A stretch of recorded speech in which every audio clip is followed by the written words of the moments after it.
अस्सलाम वालेकुम। Study time के साथ मैं हूं तफसीरुल इस्लाम और स्टूडेंट्स सेकेंड ईयर के फ़िज़िक्स के स्टूडेंट्स के लिए हमारा यूनिट नंबर 17 चल रहा है और 17 में हमने लास्ट क्लास में सेकेंड लॉ ऑफ थर्मोडायनेमिक्स के स्टेटमेंट्स पढ़े थे। आज हम पढ़ते हैं हीट इंजन। तो स्टूडेंट्स, हीट इंजन क्या होता है? पहले तो ये इंजन का लफ्ज़ जब जहाँ पे भी आ जाए तो वहाँ का मतलब है कि वहाँ पे हीट इन्वॉल्व, यानी कि कोई भी ऐसी हम इंजन को कहते हैं कि हीट इंजन हीट को मैकेनिकल वर्क में कन्वर्ट करता है।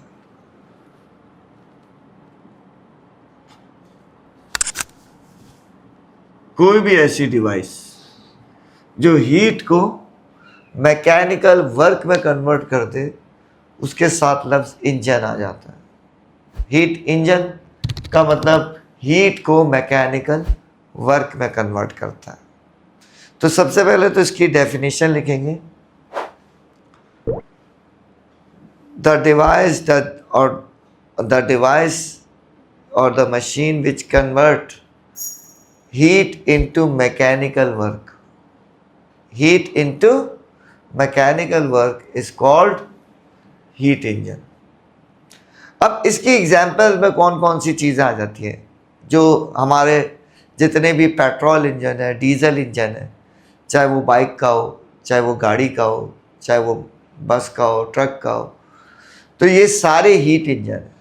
क्यों? क्योंकि देखिए, अगर आप इस पर गौर करें तो हीट इंजन के लिए वहाँ पे गाड़ी में, मैं गाड़ी की मिसाल देता हूँ, एक होता है हमारे पास कार्बोरेटर और एक हमारे पास होता है रेडिएटर। इंजन से बाहर होती है दोनों चीज़ें, लेकिन मैं इसलिए समझा रहा हूँ कि ये सबकी समझ में आ जाता है कि कार्बोरेटर में आता है फ्यूल, और फ्यूल ऑब्वियसली जलता है। जब फ्यूल जलता है तो ये बन जाती है हॉट बॉडी, यानी कि यहाँ से जो इंजन में जाएगा कार्बोरेटर के थ्रू, तो वो बनेगी हॉट बॉडी। फिर है रेडिएटर। रेडिएटर में क्या होता है? वाटर होता है, तो ये बन जाएगी कोल्ड बॉडी। ठीक, गाड़ी की मिसाल दे रहा हूँ मैं। तो रेडिएटर से पानी जाता है या जो भी है, और कार्बोरेटर से फ्यूल जाता है। तो हीट एक हॉट बॉडी है और एक कोल्ड बॉडी है। हीट की ये खासियत है, हमने फर्स्ट लॉ में पढ़ा था कि जब भी एक हॉट बॉडी और कोल्ड बॉडी होगी तो हीट जो है वो हॉट टू कोल्ड ट्रांसफ़र होगी, हीट। अब जब हीट ट्रांसफ़र हो रही है, heat is the form of energy. किसने बताया था? यानी कि जॉर्ज स्टीफनसन ने स्टीम इंजन बनाया था, उसके बाद ये डिसाइड हुआ था कि heat is the form of energy. तो हीट को एनर्जी, इसको हम वर्क में कन्वर्ट कर सकते हैं। अब सेकेंड लॉ ऑफ थर्मोडायनेमिक्स हमें ऑलरेडी ये बता चुका है कि ये जो हीट जा रही है, इसको हम 100% वर्क में कन्वर्ट नहीं कर सकते। अब वर्क में कन्वर्ट करने के लिए डायरेक्टली नहीं हो जाएगा, यहाँ पे हमें इंजन लगाना पड़ेगा। ये इंजन जो है वो इस हीट को वर्क में कन्वर्ट कर देगा, लेकिन सेकेंड लॉ के मुताबिक ये भी 100% वर्क में कन्वर्ट नहीं कर सकता। सही है? अब वो जितनी भी परसेंट कन्वर्ट करेगा, इंजन की एफिशिएंसी उतनी ज़्यादा होगी। जैसे पेट्रोल इंजन की आम तौर पे 25 to 30% होती है, डीजल इंजन की 35 to 40% होती है। तो एफिशिएंसी का मतलब है कि कितने परसेंट हीट को कन्वर्ट किया जा रहा है, किसमें? मैकेनिकल वर्क में। ठीक, सही है? तो ये तो सबसे पहले आपको हीट इंजन का कॉन्सेप्ट क्लियर होना चाहिए कि हीट इंजन का बेसिकली काम क्या है। हीट को मैकेनिकल वर्क में कन्वर्ट कर देना। अब हम हीट इंजन का क्या क्या वर्किंग प्रिंसिपल है, क्या क्या इसकी रिक्वायरमेंट है, इसकी एफिशिएंसी कैसे निकलती है, अब हम ये डिस्कस करते हैं। तो स्टूडेंट्स, हमारा नेक्स्ट यानी कि इसी में फर्दर टॉपिक है working principle of heat engine. तो देखिए, हमने अभी ये पढ़ा था कि हीट को वर्क में कन्वर्ट करना इंजन का काम है। तो हीट वर्क में कब कन्वर्ट होगी? जब वो फ्लो होगी, जब वो फ्लो करेगी। अगर एक ही जगह मौजूद रहेगी, जब तक फ्लो नहीं करेगी, वर्क में कन्वर्ट नहीं होगी। अब फ्लो करने के लिए क्या ज़रूरी है? एक हॉट बॉडी होगी और एक कोल्ड बॉडी होगी। तो वर्किंग प्रिंसिपल में पहला पॉइंट क्या है? There must be two bodies at different temperatures.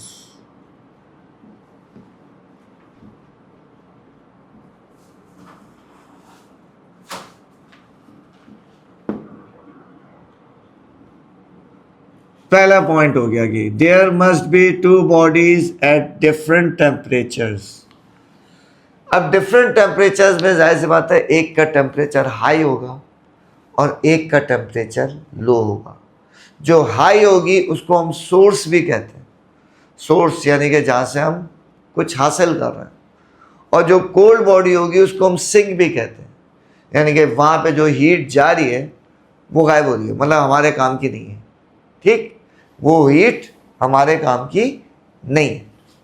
तो इसका मतलब कि सोर्स या हॉट रिजर्वायर से हीट एब्जॉर्ब होगी, उस हीट को कहा जाता है Q1। ठीक, तो सेकंड पॉइंट क्या होगा? The heat absorbed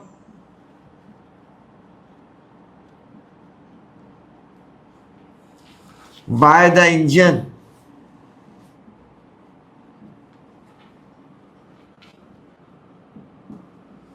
from hot reservoir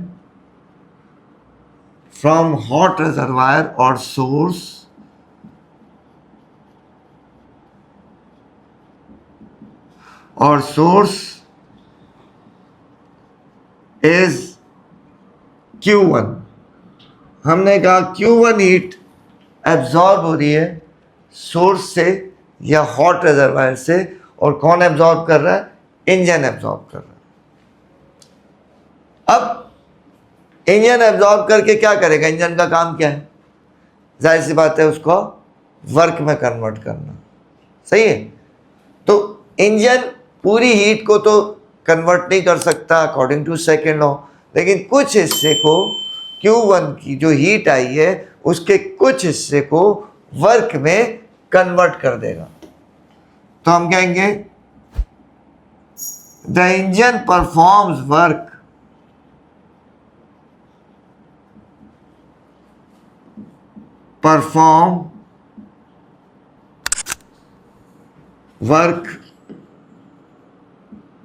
W वो वर्क है जो इंजन ने परफॉर्म किया। ठीक, सही है। Q1 हीट एब्जॉर्ब की है, उसमें से वर्क में जो कन्वर्ट की वो है W। अब हमने कहा सारी की सारी तो नहीं कन्वर्ट कर सकता, तो कुछ बच जाएगी हीट। वो जो बच जाएगी हीट वो कहाँ करेगा? वो कोल्ड को ट्रांसफ़र करेगा, रिजेक्ट करेगा। यानी कि वो जब कोल्ड में चली आएगी तो वो हीट हमारे फ़ायदे की नहीं होगी, किसी और फॉर्म में कन्वर्ट हो जाएगी, लेकिन हमारे फ़ायदे में, यानी कि हमें क्योंकि इंजन से लेना होता है वर्क, तो वर्क में इस्तेमाल नहीं हुई तो वो हमारे फ़ायदे की नहीं है। तो हमने कहा वो हीट रिजेक्ट कर दी। ठीक, तो लिखेंगे the heat rejected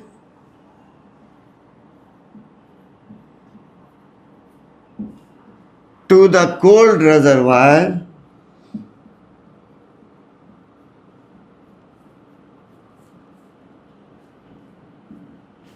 or sink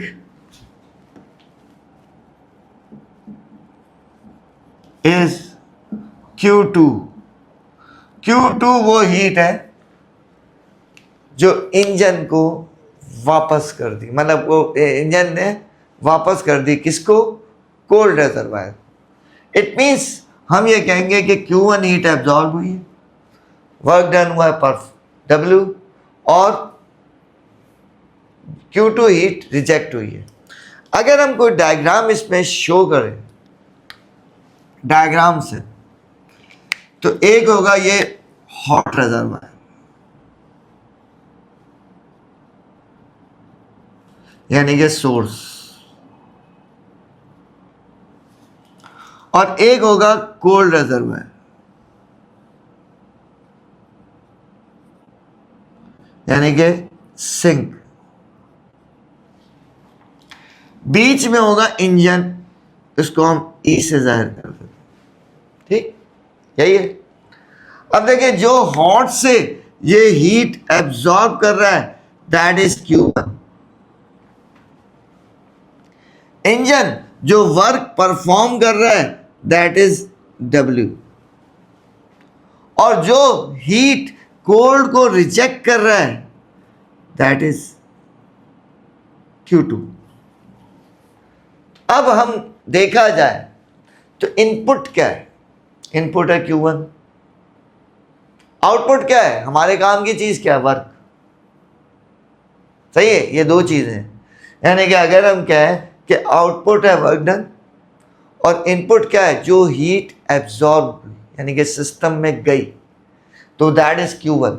Q1 is the input and W is the output. तो अगर मैं एफिशिएंसी निकालूं, ठीक, एफिशिएंसी,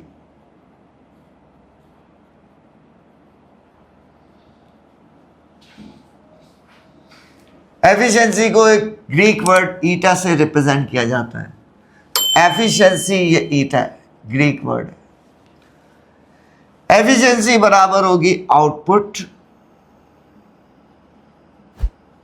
अपॉन इनपुट, और अगर मैं इन परसेंट ले रहा हूं, परसेंट में, इन परसेंट, तो मल्टीप्लाई बाय 100।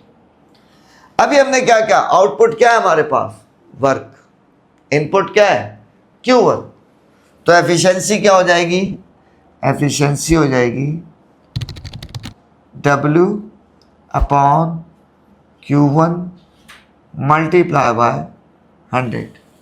तो ये एफिशिएंसी का पहला फॉर्मूला आ गया।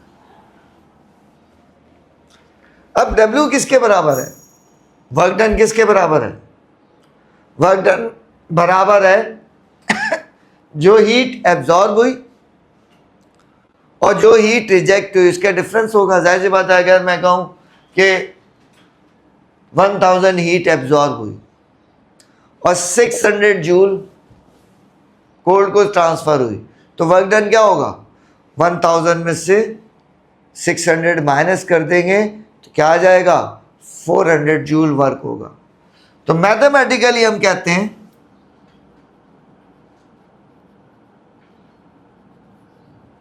इसके बाद हम ये कह सकते हैं कि वर्क डन किसके बराबर है, वर्क डन बराबर है दोनों के डिफरेंस के, यानी कि Q1 हीट एब्जॉर्ब हुई है और Q2 हीट रिजेक्ट हुई है, तो Q1 माइनस Q2। ये बिल्कुल ऐसा ही है कि आपको आपकी वालदा ने या वालिद ने 1000 रुपये दिए कि जाके घर का सौदा लेके आ जाओ, तो आप 400 का सौदा ले आए और 600 आपने ला के वापस कर दिए, ठीक, अगर आप अच्छे बच्चे हैं तो, ठीक। तो इट मीन्स यानी कि Q1 हीट एब्जॉर्ब हुई है, Q2 रिजेक्ट हुई है, तो वर्क कितना हुआ है, Q1 माइनस Q2। तो ये भी एक फॉर्मूला है जो कि न्यूमेरिकल में यूज होता है। अब जब हम इस फॉर्मूले में Q1 माइनस Q2 रखेंगे तो एफिशिएंसी का हमारा एक और फॉर्मूला आ जाएगा। क्या आ जाएगा, Q1 minus Q2 upon Q1 multiply by 100। तो एफिशिएंसी क्या आ जाएगी, Q1 upon Q1 minus Q2 upon, यूँ भी लिख सकते हैं, मल्टीप्लाई बाय 100। तो Q1 से Q1 कैंसिल हो गया। तो मैं एफिशिएंसी का लास्ट फॉर्मूला यहाँ लिख देता हूँ, 1 minus Q2 upon Q1 multiply by 100। तो ये जो है एफिशिएंसी का एक और फॉर्मूला बन गया। तो स्टूडेंट्स, आज का लेक्चर कैसा लगा कमेंट सेक्शन में बताइएगा।